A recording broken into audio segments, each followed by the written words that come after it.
Future Self's warning. It was a chilly autumn morning when I found an envelope on my doorstep, addressed to me in handwriting that was eerily familiar. Inside was a letter claiming to be from my future self, warning me about a series of events that would unfold today. I chuckled, assuming it was an elaborate prank by my friends. But as the day progressed, each prediction came true with unnerving accuracy: the sudden downpour at noon, the unexpected call from a distant cousin, and the power outage just before dusk.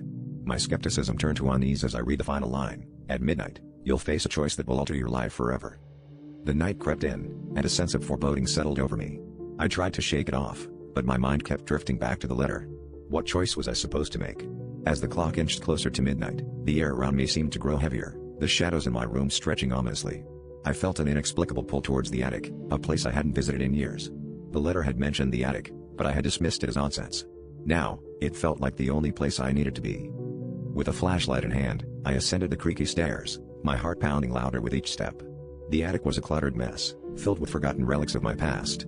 In the far corner, I noticed an old, dusty chest that I had never seen before. As I approached it, the air grew colder, and I hesitated, knowing this was the moment the letter had foretold. Inside the chest, I found an old photograph of my family, but something was terribly wrong. In the faded image, my parents stood smiling beside a child that wasn't me. A wave of nausea hit me as I realized the implications. The letter had warned that I would have to choose between my current life and the life I was meant to have. Suddenly, I felt a presence behind me, whispering words I couldn't understand. I turned, and there in the shadows stood a figure that looked just like me, yet not quite. Its eyes bored into mine, filling me with a terror I couldn't fathom. Midnight struck, and I knew my choice had to be made. Would I embrace this alternate reality or fight for the one I knew? As the clock chimed, I made my decision, sealing my fate with a scream that echoed through the night.